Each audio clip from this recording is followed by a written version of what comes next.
It was a Friday night in Dayton, Ohio, October 17th, 1986. Linda Monroe, a 37-year-old defense lawyer and single mother, put her 10-year-old son to bed in their home on Sycamore Street. Her boyfriend was away in Chicago on a work trip. The house was quiet, the porch light was on, and by all accounts, nothing seemed unusual. At 8:30 p.m., Linda phoned her mother to confirm dinner plans for the weekend. Half an hour later, a neighbor reported hearing a car engine outside, but couldn't see who was behind the wheel. At 9:20, the porch light was still shining.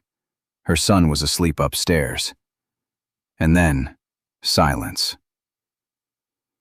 The next morning, her son came downstairs and found the kitchen empty. His mother's bed had not been slept in.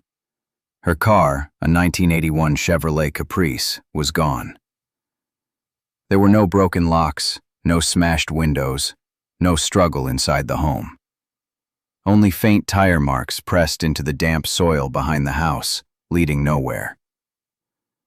Police treated it as a missing person, but quickly turned to suspicion. Two names dominated the headlines: Richard Hale, the boyfriend who wasn't even in town, and Paul Simmons, a colleague at the courthouse rumored to have been close to Linda. Both men denied involvement, both had alibis that never quite satisfied detectives, and both carried the weight of gossip for the next 2 decades. Their lives unraveled while the case stalled. For 20 years, the file gathered dust. The city whispered about a lawyer who vanished. Richard and Paul became shadows in their own town, guilty in the court of public opinion, but never in court itself. Then, in 2006, a rusted frame was pulled from a muddy lot near the Riverside Marina. It was Linda's car. Inside was her ID, her case files, and one crumpled parking slip. That small piece of paper set off a chain of discoveries that would expose a name no one had considered, a man hidden in plain sight. This is the story of how one mother disappeared, how 2 innocent men lost their lives to suspicion, and how justice finally came, not through DNA or technology, but through the fragile weight of human memory and forgotten paper. It was Friday, October 17th, 1986, in Dayton, Ohio. A quiet neighborhood on Sycamore Street, lined with maple trees and small brick houses. At number 2148 lived Linda Monroe, a 37-year-old criminal defense lawyer, a single mother raising her 10-year-old son, Ethan. Linda was respected at the Montgomery County Courthouse. At home, her world was centered on Ethan. That Friday night was supposed to be routine, nothing out of place. Her boyfriend, Richard Hale, was not there. He had left the day before on a work trip to Chicago, where he was scheduled to attend a 2-day meeting. That left Linda and Ethan at the house alone. According to Ethan, the evening was normal: dinner, homework, bedtime. By 9 p.m., he was tucked into bed. At 8:30 p.m., Linda spoke on the phone with her mother, Helen. She said she would stop by for dinner over the weekend. The call was short and casual, the kind of promise families keep without thinking twice. That would turn out to be the last verified contact anyone had with her. At 9:05 p.m., a neighbor across the street noticed the sound of a car starting. He looked out his window and saw headlights in Linda's driveway. But the figure behind the wheel was not visible. He could not say if it was Linda or someone else. That small uncertainty would haunt investigators for years. By 9:20 p.m., the porch light at 2148 Sycamore was still on. The front door was locked. From the outside, nothing looked unusual. Ethan was asleep upstairs. He did not hear footsteps, raised voices, or the sound of the door. The night in the Monroe house was silent, except for the hum of the porch light. What happened between 9:05 and 9:20 remains the critical gap. Somewhere in those minutes, Linda disappeared. The next morning at 7:15, Ethan woke up, went downstairs, and realized his mother was not there. Her purse was gone. Her car was gone. But the house looked untouched. The front door was locked from the inside. The only light still burning was the one she had left on the night before. Ethan, confused and scared, called his grandmother. Attention turned to the driveway. Linda's Chevrolet Caprice, a 1981 model, was missing. It had not been seen by any of the immediate neighbors after the sound of the engine around 9:05. Behind the house, in the soft earth near the backyard, investigators found faint tire impressions. The ground had been damp from rain earlier that week, leaving just enough to capture the outline of wheels.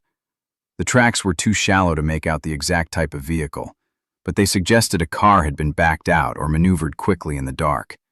This detail, the faded tire marks, would later be one of the only physical signs left from that night. Neighbors were interviewed. Some recalled seeing Linda during the day, taking Ethan to school and later coming home from the courthouse. No one saw her leave the house that evening. One neighbor said they thought they saw a light-colored sedan pass near the Main Street intersection around 9:15, but could not confirm if it was Linda's car. With no witnesses and no physical struggle inside the house, police were left with an unsettling picture. A woman gone, her child left alone, and a car missing. The case was reported to local media by the end of the day. Headlines called it a mystery disappearance. For investigators, the timeline was brutally short.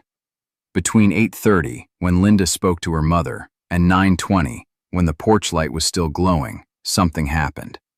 By Saturday night, flyers were already being printed. A lawyer, a mother, missing without a trace. Her co-workers at the courthouse were shocked. Some whispered it must be connected to her cases. She had angered drug traffickers and career criminals before. Others said it had to be personal, tied to her relationship or someone close to her. But inside the Monroe house, the details painted another kind of story. A boy asleep upstairs, untouched by the chaos that must have unfolded. A door locked, lights left on. No sound of a struggle. Only the sound of an engine, overheard but not seen. Ethan stayed with his grandmother that weekend. Police brought in dogs to track a scent but found nothing beyond the yard. They checked local highways, rest stops, and motels. No trace of the Chevrolet Caprice was found. It was as though both the car and its driver had been swallowed whole. This was not the kind of disappearance that left clear evidence. She was also known for one personal detail: her jewelry. Linda always wore a green stone pendant on a silver chain. It had belonged to her grandmother, and she never took it off. Friends and family pointed this out to police, making it clear: if Linda was ever found without it, something had gone terribly wrong. When police built a timeline of her final day, they looked for signs that she might have been preparing to leave or cut ties. They found the opposite. At 8:30 p.m., she called her mother to confirm dinner plans for the weekend. At 9 p.m., Ethan was already asleep upstairs, expecting to see his mom in the morning. Her purse was gone with her, but everything else in the house remained untouched. Her desk was neat. Her bills were paid. She had food in the refrigerator for the week. There was no letter, no indication she intended to disappear. Her circle of friends was small and tight-knit. Most were colleagues at the courthouse or neighbors she had known for years. Linda wasn't a late-night socializer. She didn't drink heavily. She didn't go to bars. She lived quietly, moving between home, court, and family life. That lifestyle made her disappearance stand out. People immediately knew it was not in her character. But being a lawyer came with danger. Linda had crossed paths with drug dealers, fraudsters, and angry ex-clients. In the 2 years before she vanished, she received at least 3 threatening letters. They were vague and impossible to trace. Still, they raised the question: was her work connected to what happened on October 17th? At the time, police noted them but didn't consider them urgent. Only later would they return to those files and see the threats in a different light. Her family and friends were unanimous. Linda did not choose to leave. Her mother said firmly, if she had gone anywhere, she would have told us. That conviction shaped the way her loved ones approached the case for decades. They pushed investigators not to dismiss her as a runaway, not to treat her as a woman who simply walked away from her responsibilities. As investigators moved forward, Linda's profile gave them two important truths. First, she was careful, professional, and organized. Second, she had no reason to vanish voluntarily. That combination made her case feel less like a disappearance and more like a crime from the very start. Her son Ethan was the one left to wake up the next morning and find the house silent. Her car, a Chevrolet Caprice, was missing. Her bed was unslept in. Her work bag and calendar suggested she intended to return home and continue her routine. All of these facts lined up to form a simple but devastating question. If Linda did not leave by choice, what forced her to disappear between 9 p.m. and dawn? This is the profile investigators built in those early days. It was detailed, grounded, and gave little room for the idea of voluntary absence.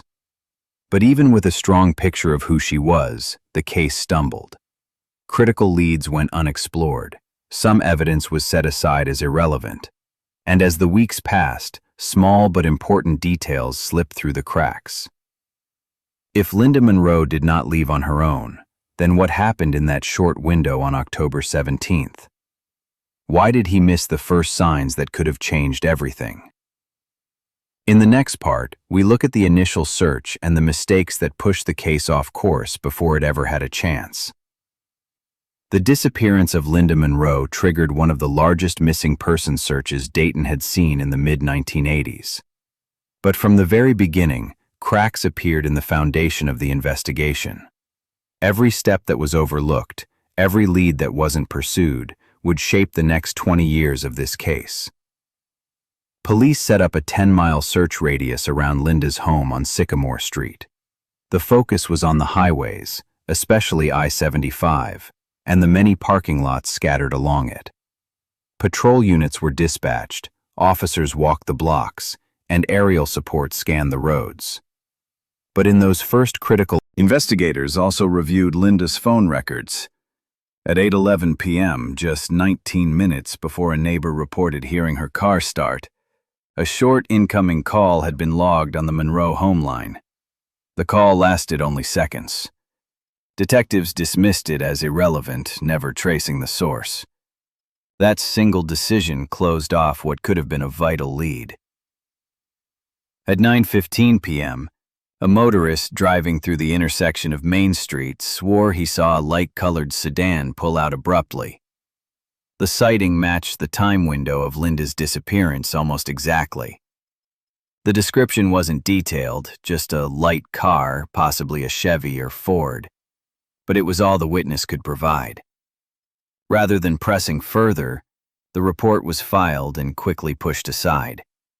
The lead was never followed with urgency.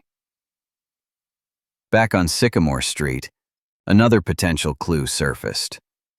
A neighbor claimed to have seen a figure moving near Linda's backyard between 9:10 and 9:20 p.m.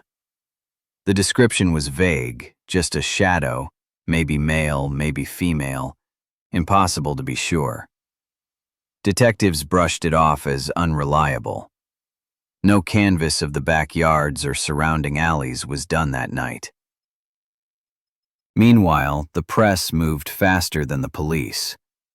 Within a week, Dayton's local newspapers had already framed the disappearance as a likely domestic dispute. The headlines pointed at Linda's personal life, suggesting her boyfriend, Richard Hale, might be at the center of the story. Words like affair, fight, and jealousy sold papers, and the narrative stuck. Once the press chose its angle, public opinion followed. Richard was no longer the grieving partner. He was the man everyone suspected. As the rumors swirled, another crucial detail slipped through the cracks. Linda's Chevrolet Caprice, a 1981 model, was nowhere to be found. Officers checked commercial parking lots and highway rest stops. They visited a few abandoned fields where stolen cars were sometimes dumped. But their search never extended to the city's industrial outskirts or the marinas along the river. For 3 months, Linda's car remained hidden, sitting in plain reach of a wider search that never came. Her family flexed. By the end of November 1986, the official line from Dayton police was sobering. Detectives told the family they had found no direct evidence of foul play inside Linda's home. The door was locked, the house intact, and nothing was missing except Linda and her car. To the department, that left 2 options. Linda had left voluntarily, or she had been taken by someone who left no trace. The absence of physical evidence pushed them toward the first theory. 6 weeks after she vanished, the investigation stalled. Patrol officers were reassigned, detectives were pulled onto fresh cases, and the Monroe file slid further down the stack. The momentum of the early search was gone, replaced by the creeping belief that Linda's case was unsolvable. But the damage was already done. The missed call at 811, the unpursued sighting at Main Street, the shadow in the backyard, and the river that went unchecked. Each one was a missed opportunity. Taken together, they left the investigation hollow, vulnerable to speculation. And speculation rushed in to fill the void. The moment police admitted there was no crime scene, public suspicion shifted onto the people closest to Linda. Rumors hardened into accusations, and in the absence of hard evidence, Richard Hale became the first man everyone pointed to. That would set the tone for the next 2 decades. A man with an alibi, a man out of town when Linda disappeared, would spend half his life under the weight of whispers that never stopped. This was the cost of those early mistakes. The disappearance of Linda Monroe should have been an investigation built on evidence, but instead it became a story built on assumptions. And in Dayton, Ohio, in the fall of 1986, those assumptions would destroy lives. Next, we'll step inside the life of Richard Hale, the man cast as the prime suspect. The man the city branded guilty before the courts ever said a word. Richard Hale was 39 years old in 1986. He worked as a construction site supervisor, overseeing crews on large infrastructure projects across Ohio. On paper, he was steady. He owned his own truck, paid his bills on time, and kept a reputation as a man who worked hard and kept. Richard wasn't in Dayton on the night she vanished. He had left early on October 16th for a work trip to Chicago. Records showed he checked into the Lakeshore Hotel that evening. Hotel staff remembered him. Colleagues confirmed he attended a project meeting the next day, October 17th. His name was on the conference sign-in sheet, and his expense report later matched receipts from the trip. By every measure, Richard had a solid alibi. Yet suspicion grew fast, and it grew because of what happened just 2 weeks before Linda disappeared. Neighbors remembered the shouting. On a cool night in early October, windows were still open on Sycamore Street. One neighbor later told police, "I could hear every word, like they were standing in my living room." The argument between Richard and Linda was sharp, raw, and carried out in plain earshot of anyone nearby. Richard had been talking about moving out. He wanted space, he said. He wasn't sure about living with a single mother, about the weight of raising another man's son. Linda was furious. She raised her voice, saying, "If you walk out now, you're destroying this family." Another neighbor claimed she heard Linda's voice break, followed by Richard's response, calm, cold, and cutting. "I don't know if this is the life I want." The words were like gasoline poured on rumors. What happened next cemented the moment in memory. There was the slam of a door, the sound of furniture tipping over. One neighbor swore she heard a chair crash to the floor. People nearby whispered about it for days, saying the couple wasn't as stable as they looked. And when Linda disappeared 2 weeks later, that fight became the anchor point for every suspicion directed at Richard. It didn't matter that he was in Chicago when she went missing. The tabloids jumped on it immediately. The Dayton Weekly splashed a headline across its front page: "Boyfriend in Chicago or cover story?" Reporters called it a classic misdirection: leave town to create an alibi while secretly plotting from the shadows. Columnists painted Richard as a man under pressure, a man who wanted out. They pointed to the fight, the slammed door, the harsh words. Within days, Richard became the prime suspect. Police hauled him in for questioning 3 times in the first. The fallout was swift. Richard's employer suspended him while the investigation dragged on. Several contracts he was supposed to supervise were reassigned to other managers. Business contacts quietly distanced themselves. At home in Dayton, neighbors who once waved stopped making eye contact. At grocery stores, whispers followed him down the aisles.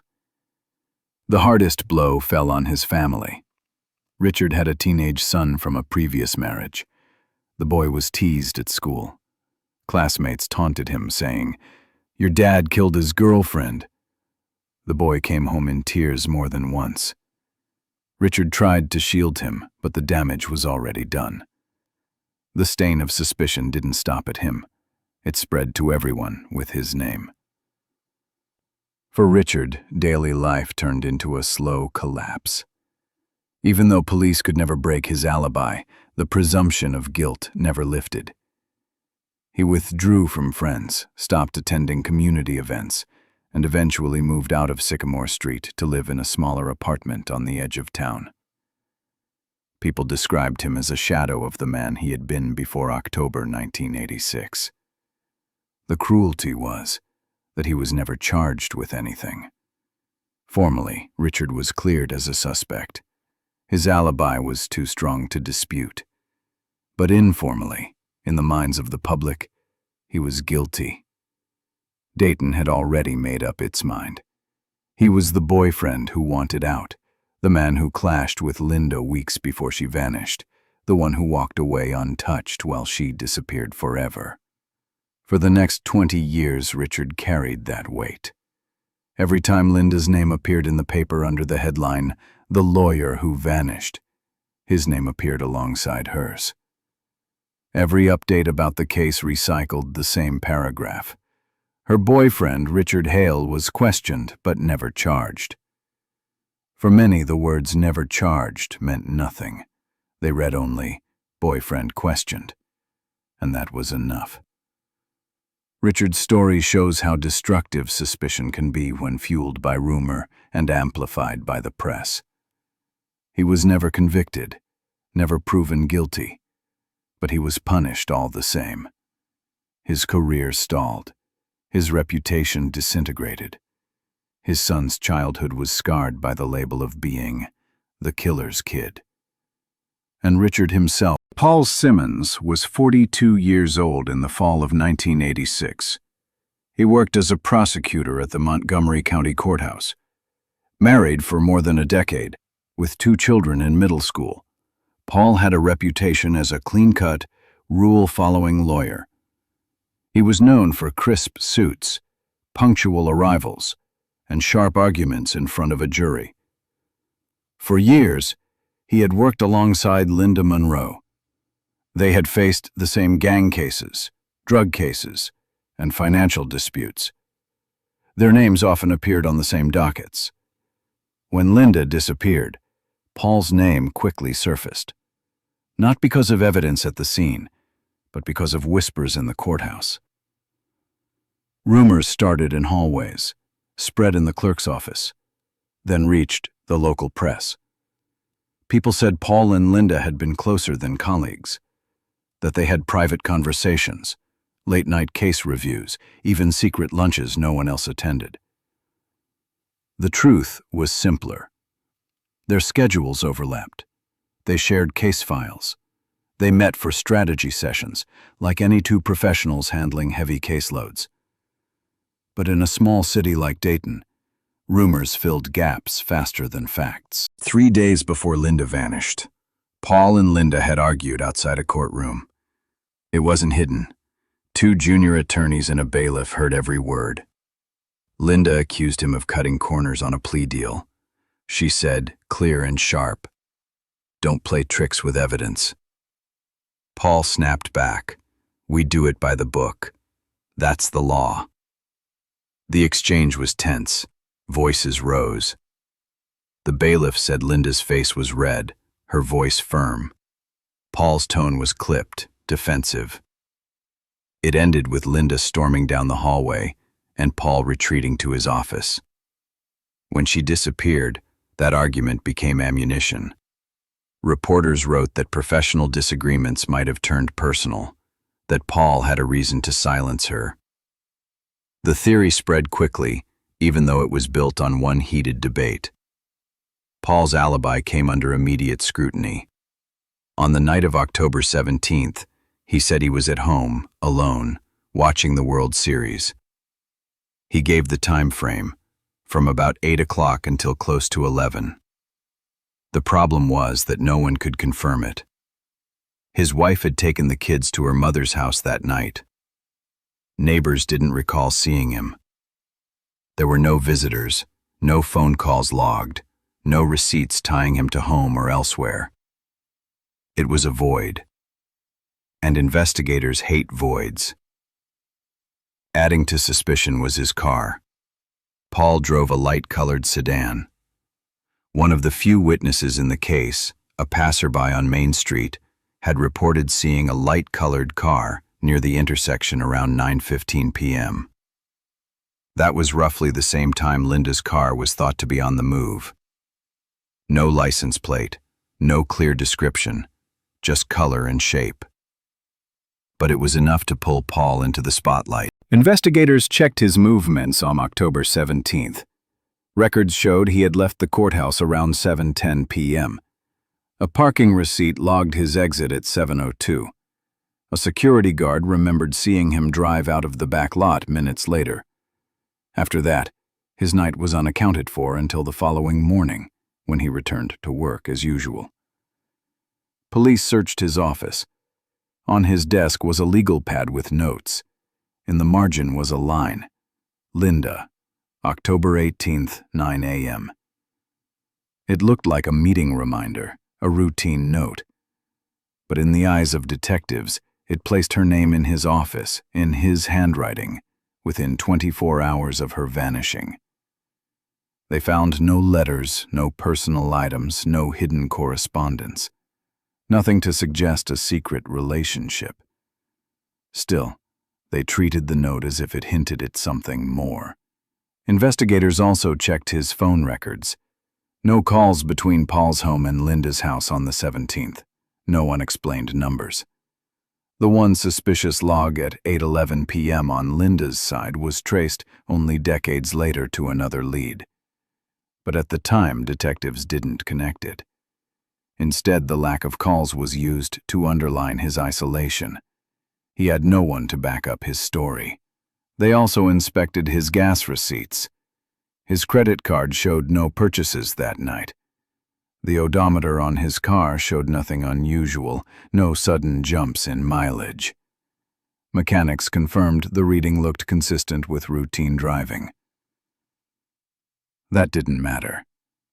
For investigators, the overlap of light-colored sedan and missing lawyer was enough to push forward. Within weeks, Paul found himself under intense public fire. Newspapers ran headlines. "Colleague may know more than he says." Talk radio callers speculated he had been in love with Linda, or that she had discovered a secret. At the courthouse, whispers grew louder. Judges looked away. Clerks kept conversations short. Defense attorneys smirked when they saw him. The courthouse, once his home ground, became hostile. By late November, the county placed him on temporary suspension. Officially, it was to protect the integrity of the office. Unofficially, it was because no one wanted to. By the spring of 1987, prosecutors reviewed the case again. They concluded that there was no basis to charge Paul. His argument with Linda was professional. His alibi, while thin, was not contradicted by any evidence. His car, while similar to the description, was also similar to hundreds of others in Dayton. The DA issued a formal statement. Paul Simmons was not considered a suspect moving forward. But for Paul, the damage was already done. His career was shattered. His marriage was gone. His reputation was ruined. In the eyes of the community, he was still the man whose name had been tied to Linda Monroe's disappearance. Acquittal in the court of law meant little in the court of public opinion. Paul became the second man whose life was dismantled by the same case. First Richard Hale, then Paul Simmons. Both dragged through suspicion. Both left with nothing but scars. And both eventually proved innocent. For investigators, eliminating Paul narrowed the field. But it also deepened the mystery. If it wasn't the boyfriend, and it wasn't the colleague, then who had taken Linda? And why had they vanished so cleanly from view? The answer would not come for 2 more decades, but already the seeds of error were planted. Rumors had destroyed 2 families, careers were ruined, and the real suspect was still out there, hidden behind a detail no one yet saw.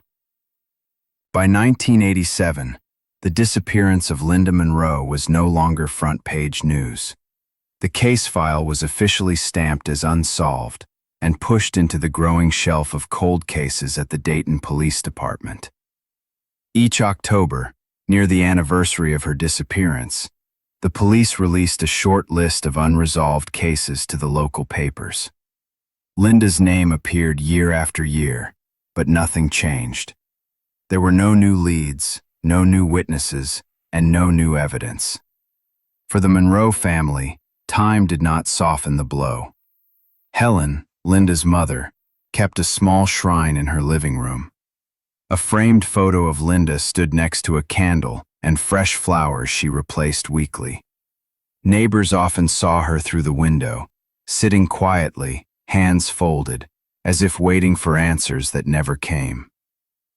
Ethan, Richard Hale, Linda's boyfriend, had been cleared legally, but not socially. To neighbors and co-workers, he remained suspect number 1. He lost his job in construction when clients pulled their contracts. He eventually left Dayton for Springfield, hoping a fresh start would end the whispers. It didn't. His teenage son from a previous marriage dropped out of school after relentless bullying. Richard withdrew from society, avoiding neighbors, avoiding friends, and living mostly indoors. He looked like a man serving a sentence he never got in court, one former co-worker later said. Paul Simmons suffered a similar fate. A respected prosecutor in 1986, his reputation collapsed under the weight of rumor. The whispers of an affair with Linda destroyed his marriage in 1988. His wife filed for divorce and took their children to another state. Professionally, he was finished. Even when cleared by the district attorney, the courthouse no longer wanted his name on any case. Paul picked up work at a small private firm, handling minor disputes, but no client truly trusted him. Friends distanced themselves. He lived in near isolation, his life defined by something he hadn't done. The wider community began to forget. By the early 1990s, local newspapers only mentioned Linda's case in small anniversary blurbs, under headlines like, "The Lawyer Who Vanished."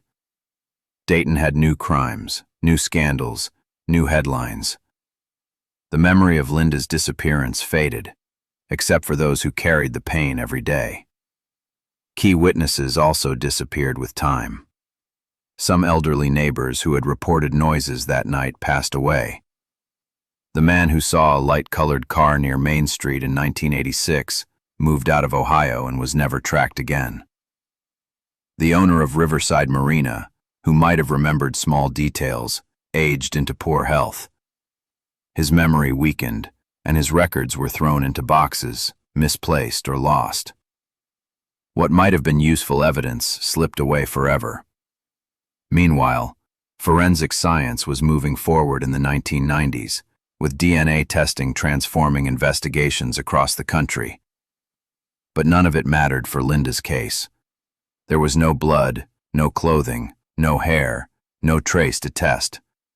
Detectives admitted quietly, "We don't have anything to examine." For Ethan, the years were brutal.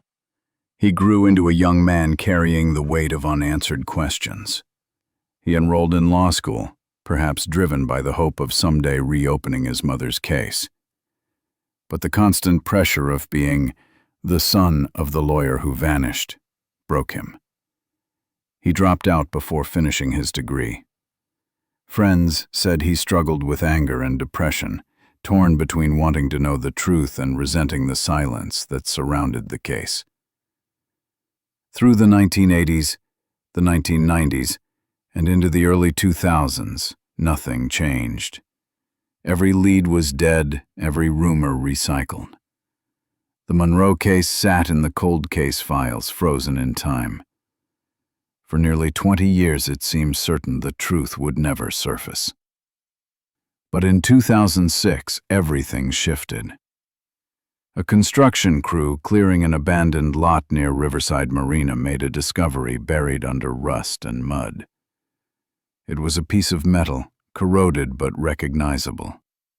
The frame of a Chevrolet Caprice from the early 1980s. The car Linda had been driving on the night she vanished. After decades of silence, the investigation had something tangible again, and with it the possibility that the truth about Linda Monroe had not been lost forever. Friday, May 12, 2006. A crew rolls into a fenced lot beside Riverside Marina, 4100 Riverside Drive, Dayton, Ohio. The place is a graveyard for rust and weeds. An excavator bites into a mound, drags out a twisted frame and drops it with a dull clang. The foreman thinks it's scrap. Then he sees a wheel hub, a fragment of grill, and the ghost of a VIN plate still clinging to the firewall. Police seal the lot. They call it what it is, a vehicle recovery. The numbers on the frame are pitted but readable. DMV confirms it by mid-afternoon. A 1981 Chevrolet Caprice registered to Linda Monroe, last renewed August 1986. 20 years after she vanished from 2148 Sycamore Street, her car surfaces less than 3 miles away. The interior is gone to black sludge, seat foam. Detectives walk the short slope to the water. The ramp is scored with old tire grooves.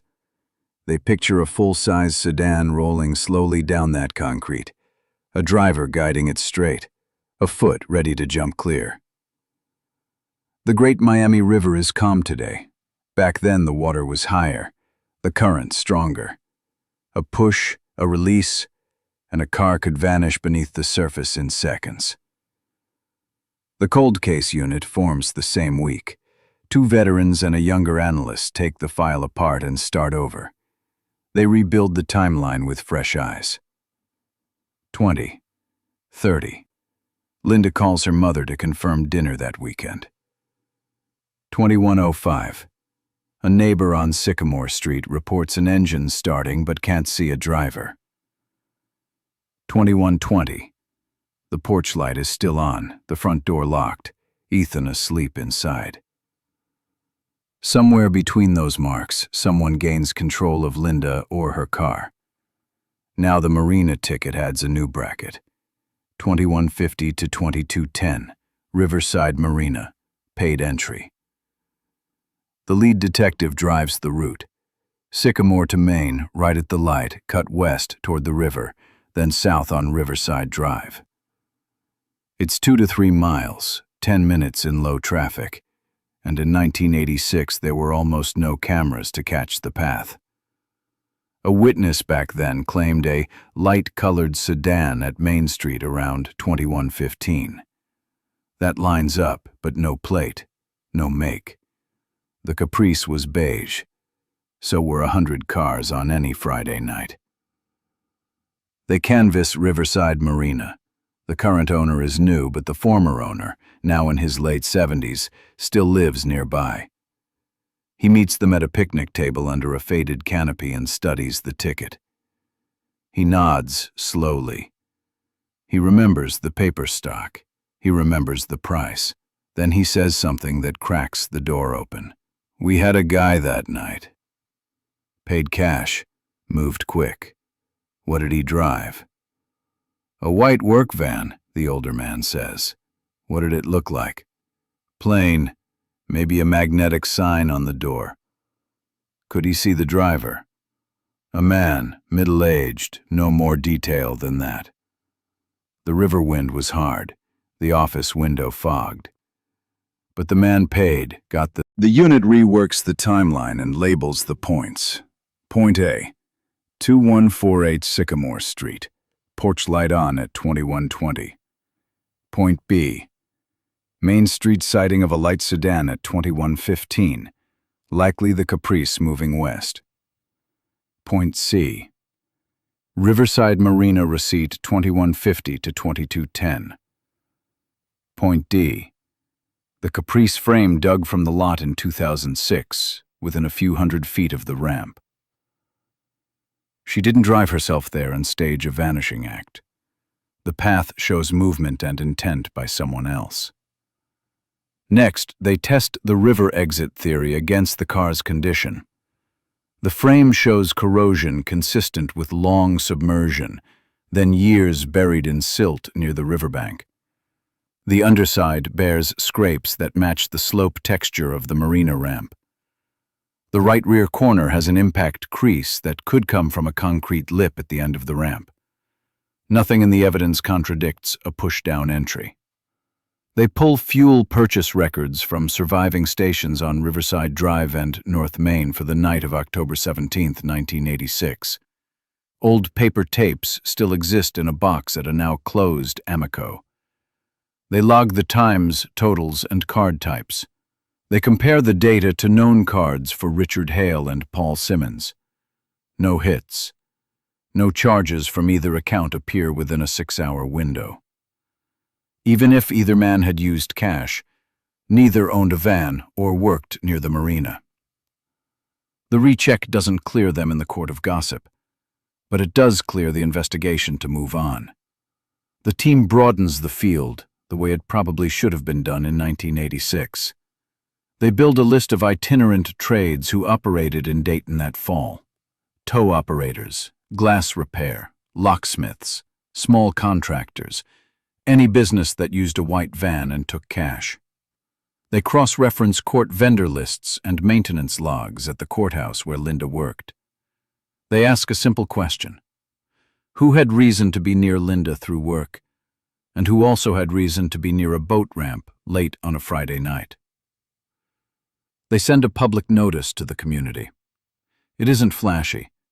It asks for photos, receipts, and stray paperwork from Riverside Marina in the fall of 1986.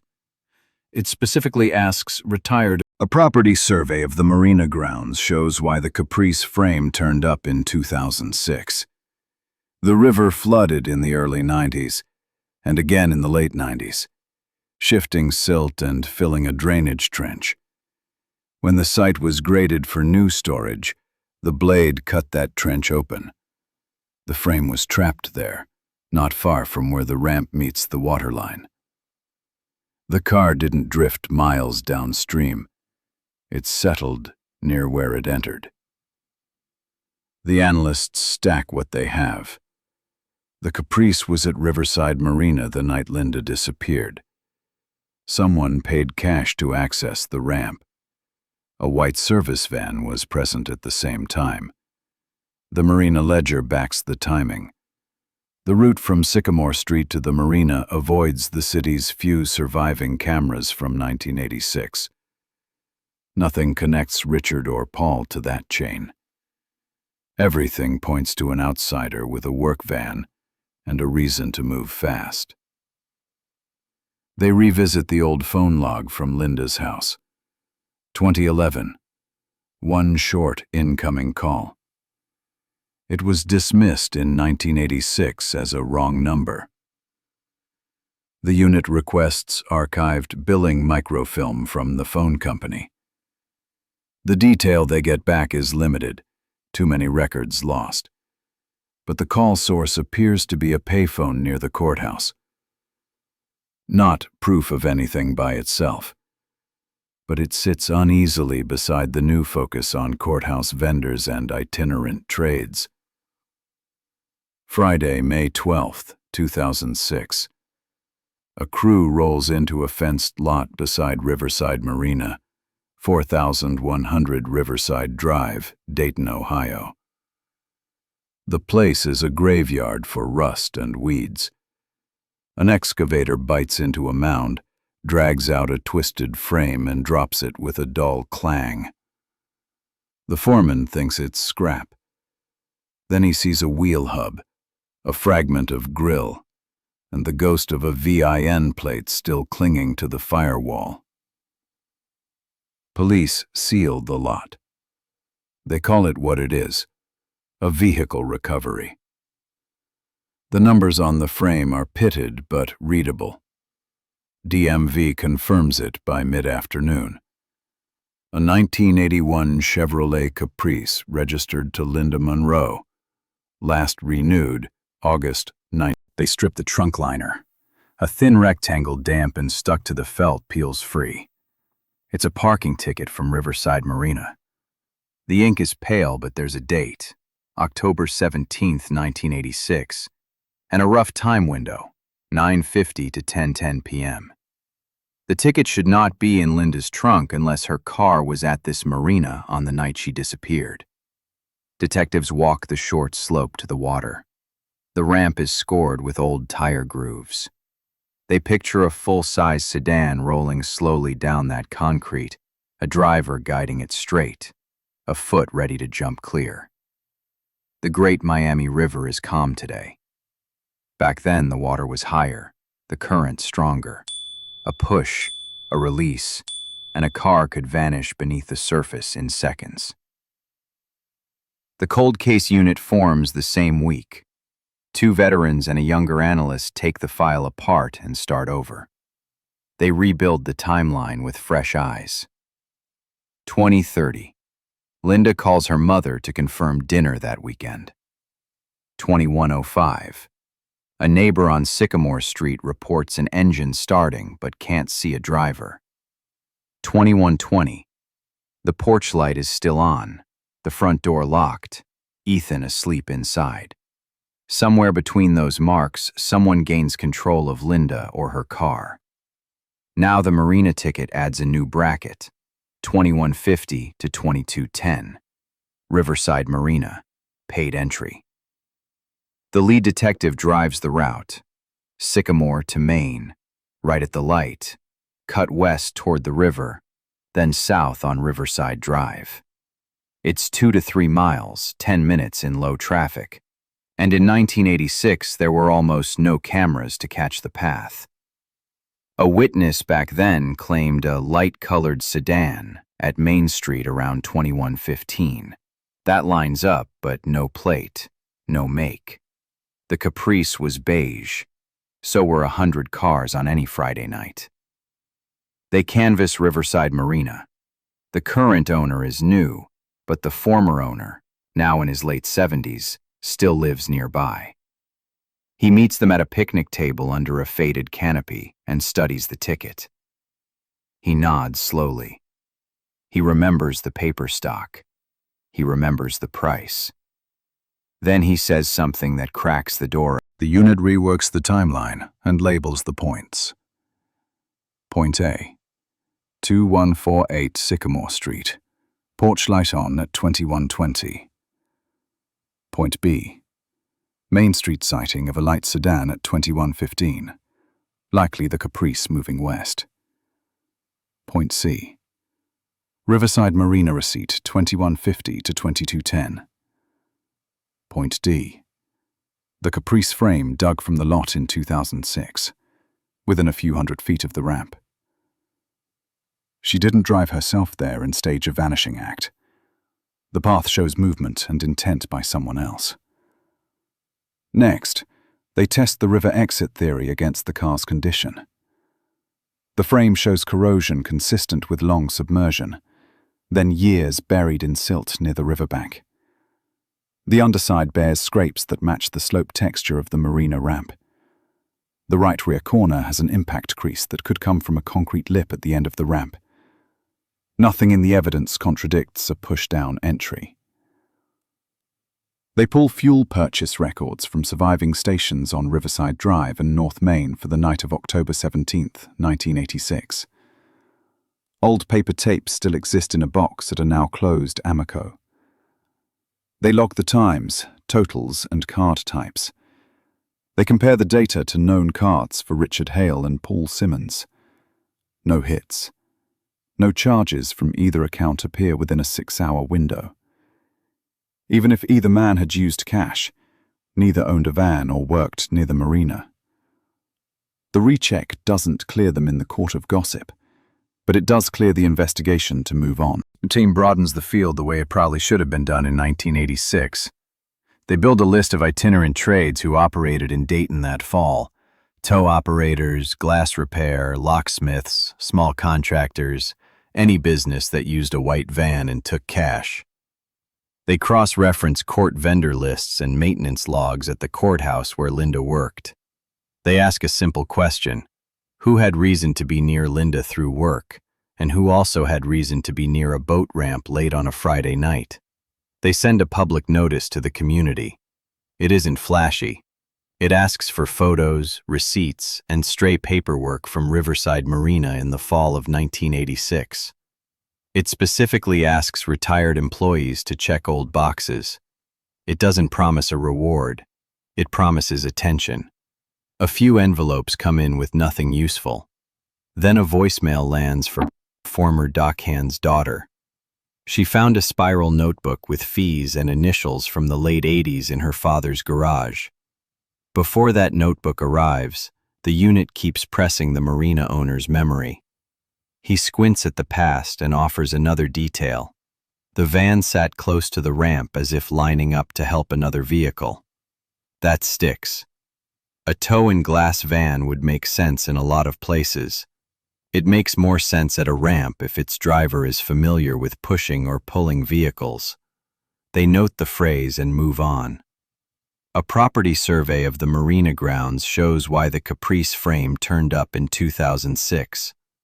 The river flooded in the early 90s and again in the late 90s, shifting silt and filling a drainage trench. When the site was graded for new storage, the detective cut that trench open. The frame was trapped there, not far from where the ramp meets the waterline. The car didn't drift miles downstream. It settled near where it entered. The analysts stack what they have. The Caprice was at Riverside Marina the night Linda disappeared. Someone paid cash to access the ramp. A white service van was present at the same time. The marina ledger backs the timing. The route from Sycamore Street to the marina avoids the city's Tunis several surviving cameras from 1986. Nothing connects Richard or Paul to that chain. Everything points to an outsider with a work van and a reason to move fast. They revisit the old phone log from Lincoln House, 2011, one short incoming 6 as a wrong number. The unit requests archived billing microfilm from the phone company. The detail they get back is limited. Too many records lost, but the call source appears a payment near the courthouse. Not proof of anything by itself, but it's easily beside the new focus on courthouse vendors and itinerant trades. Intermittent supervision, maintenance supervisors, clerks, and deputies from the Middle. Names start to repeat. Small contractors who came and went, paid in checks or cash. loaded tools into vans, worked odd hours. One retired deputy remembers a man who did glass and towing, who argued loudly with a public defender once in the hallway. He can't recall the name. He remembers the white van. The emotions around the case shift in the city. Reporters who once wrote headlines about the boyfriend in Chicago start writing about a ramp, a ticket, a van. Ethan Monroe, now an adult, attends free. One direct question. If you had looked here in '86, would you have found her car? The answer is honest. Maybe not. The river was high, and Arena kept moving boats. But yes, they should have checked. That admission is part of the reopening.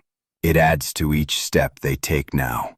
By late 2008, the cold case unit has ruled the obvious suspects with more than words. They have a physical route for a car, a site, a ledger, a ticket, and a remembered van. They file from 1985 to 1907, Montgomery County. A few names surface. One is a small company that did 1987. Another closed after a bankruptcy. The rest thin, but the dots closer together. The unit pauses to consider what they don't have. No body. No eyewitness to an abduction. No DNA. What they do have are small facts that agree with each other. A time window, a location, vehicle behavior, financial traces, and consistent memories about a white van. They make a decision that shapes the next chapter. Follow the van, not the rumor. Find the businesses that used magnetic signs. Find the men who serviced courthouse glass and towed cars near downtown in 1986. Then, see who was still moving at 10:05 p.m. on a cold Friday, with cash in hand. They draft a press release that doesn't name suspects. It asks for help identifying white service vans that frequented Riverside Marina in 1986. It includes the exact address, 4100 Riverside Drive, and the date. It mentions a thin, hand-signed receipt marked cash $1, found in a marina ledger. It reprints the ramp ticket recovered from the Caprice. The tone is calm and firm. The message is simple. We missed this once. We won't miss it again. Calls trickle in. Most lead nowhere. One points to a storage unit auction that happened years earlier. Inside a tub of odds and ends, the caller says, were old invoices from a defunct tow and glass outfit. It's a weak lead on paper. It feels strong because it matches the pattern building in the case. The detectives follow it. The reopened case, built from a rusted frame and a faded ticket, has done its work. It has moved the story from Sycamore Street to Riverside Drive. It has moved the narrative from a boyfriend and a colleague to a man in a van who paid cash and didn't linger. It has turned a missing person file into an active hunt for an outsider with a reason to confront a criminal defense lawyer and the means to make her car disappear in minutes. Friday, March 2010. A retired dock worker cleans out his garage in Dayton. In a stack of warped notebooks, he finds one with mildew creeping across its cover. It is an old ledger from Riverside Marina.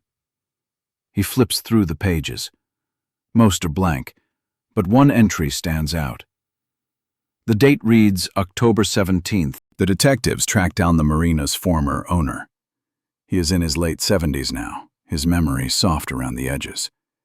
But when shown the ticket and the ledger, he nods. He recalls the night. A man pulled in quickly, paid cash, and left just as fast. He remembers the van as plain white, but not completely plain. There was a magnetic sign on the door. The words are gone in his memory, but he thinks it said something like tow or glass. He remembers the van lining up near the ramp, close enough to push or pull something heavy into the water. The detail changes everything. Neither of the old suspects, Richard Hale or Paul Simmons, owned a van.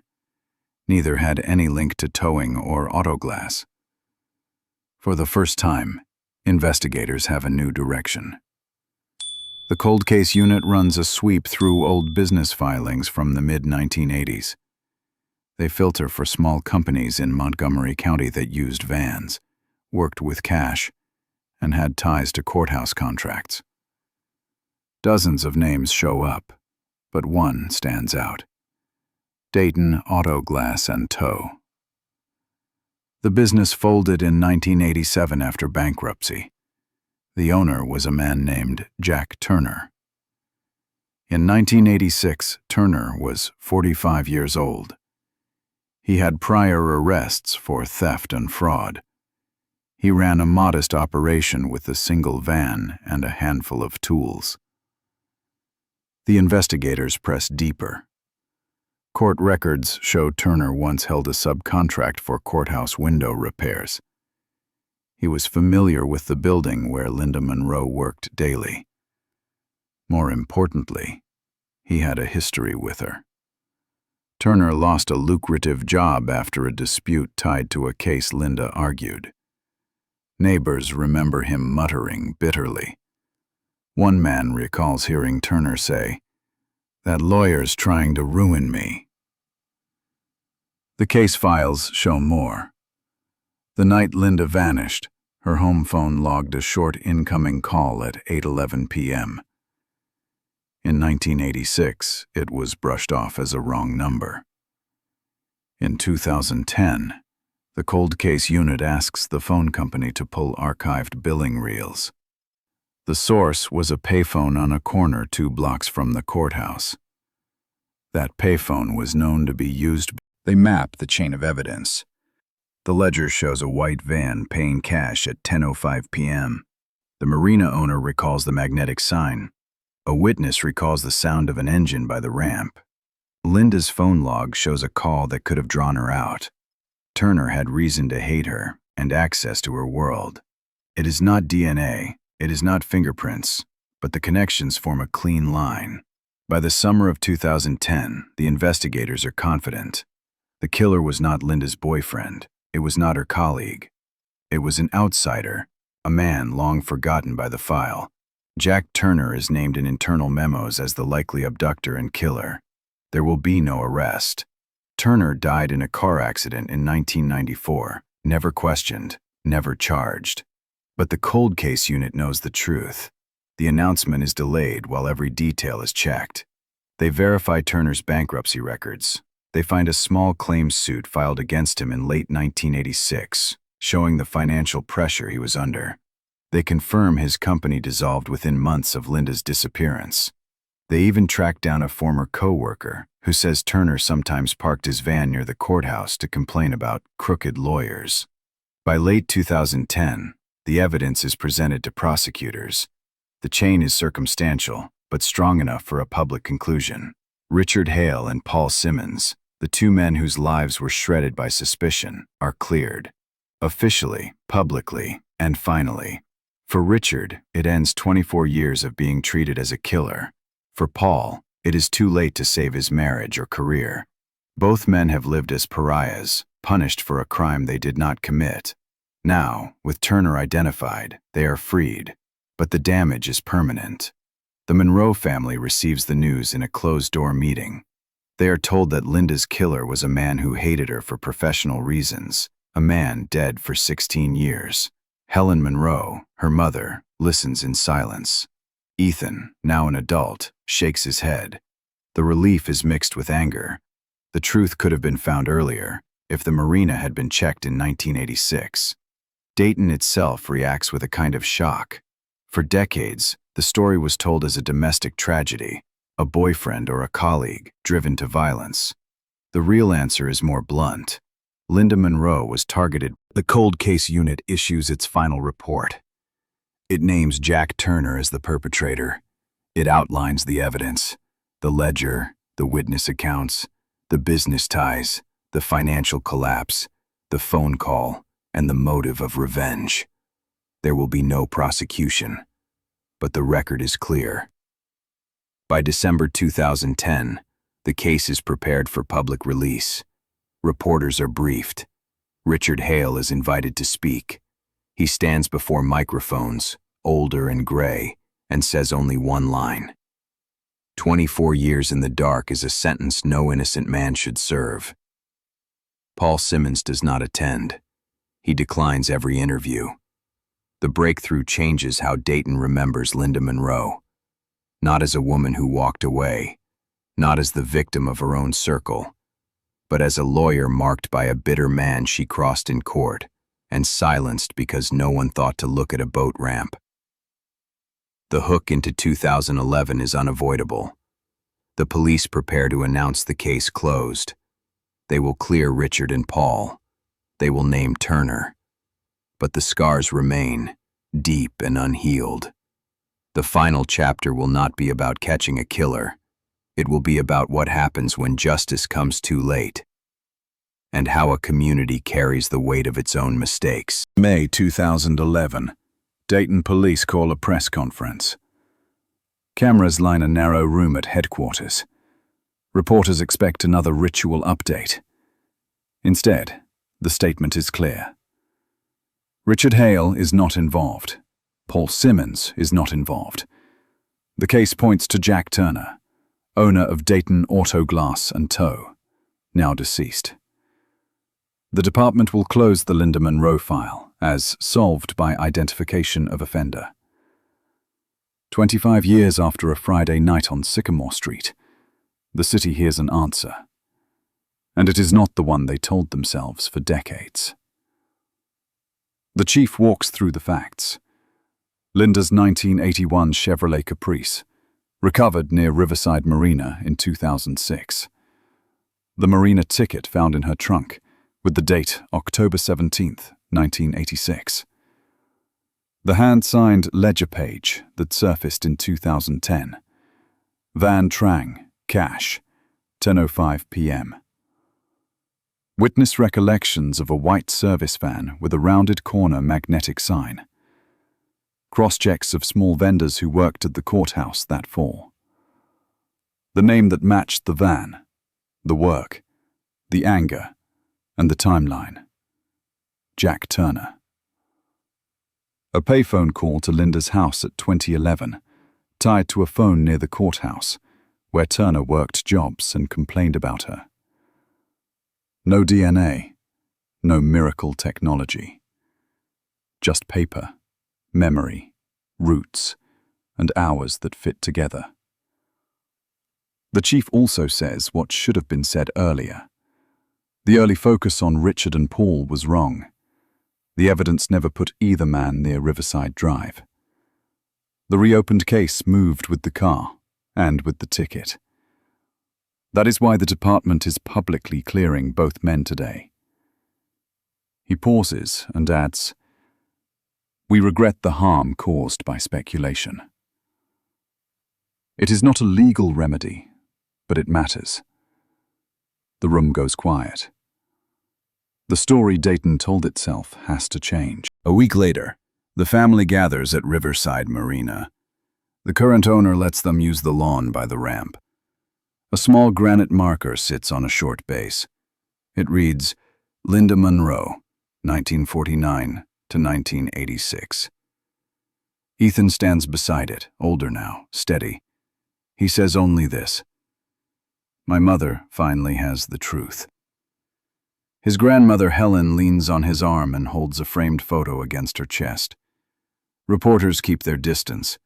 They shoot the ramp, the river, the plaque. There is no release. There is recognition.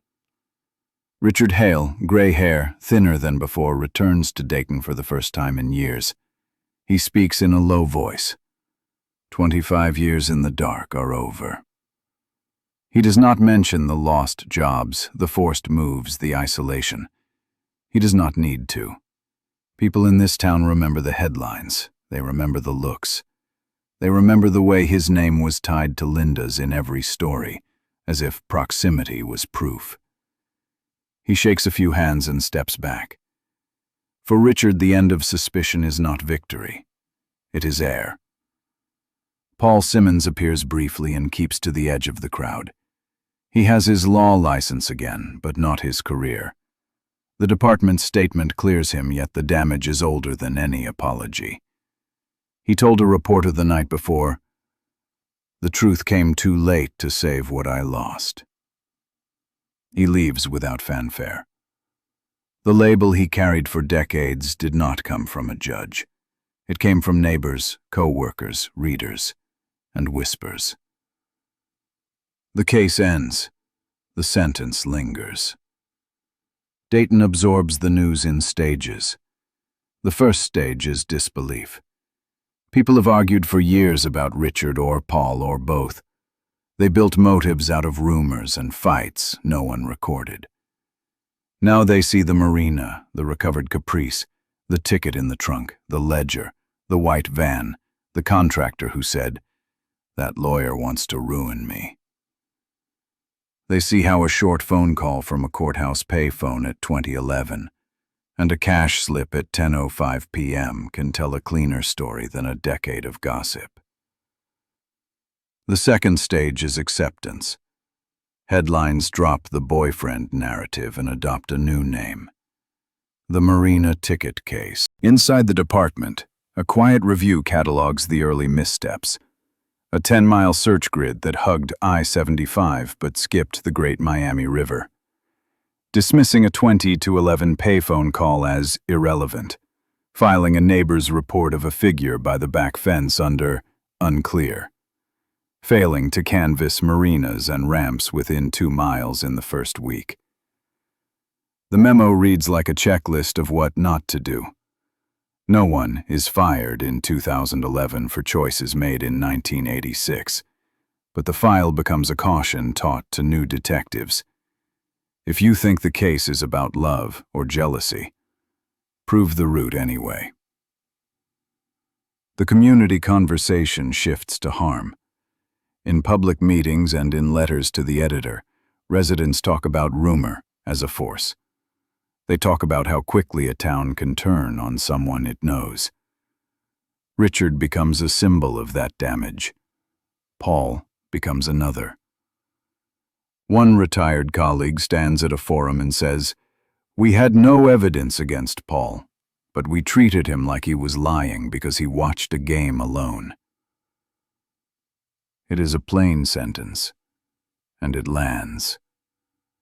The cost of being an unproven suspect is lifelong. For the Monroe family, the outcome is mixed. Ethan can finally answer the question that haunted him as a child.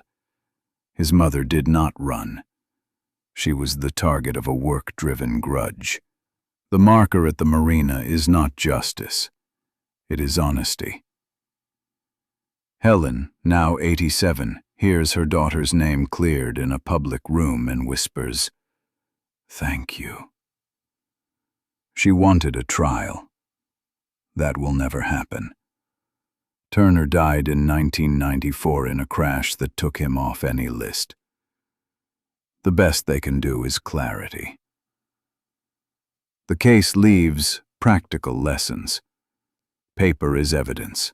Tickets, ledgers, $1 cash slips, shifts logged by hand. They survive floods, moves, and decades in a garage. They can outlast polygraphs, press theories, and half-memories. Witness recollection matters when it lines up with time and place. "We had a guy that night, paid cash, moved quick," the marina owner said. That sentence, the ticket, and the ledger mark turned around. When the news cycle moves on, the marker at Riverside remains. The river runs slow. Boats come and go. People read the stone and look at the ramp and understand why a full-size sedan could slide out of sight in minutes. They understand how a white van could idle close, how a driver could handle the line, how cash and silence could erase a trail. They also understand why the truth arrived without a trial. Sometimes the only person who could sit at a defense table is gone. The file closes, but the damage to the innocent is not undone. Richard has to rebuild a late life. Paul has to live with a career that never returned. The city has to own the story it told. And the department has to own the choices it made when it let a river sit outside a search map. This is not a triumph. It is a correction. If there is one line to take from it, it is this: do not let rumor write the report. Follow the paper. Walk the route. Test the terrain. And call the witness back, even when the memory is old. That is how Dayton finally understood what happened to a criminal defense lawyer on a quiet Friday night. A man with a van and a grudge found her. A ramp and a river hid the evidence. A ticket in a trunk, a ledger in a garage, and a community that chose to look again pulled the truth back into daylight. If you've stayed with this story, tell me this. Which detail turned the case for you? The marina ticket, the ledger, or the white van? Drop your take below and tap follow so you don't miss the full route reconstruction and minute-by-minute timeline we release next.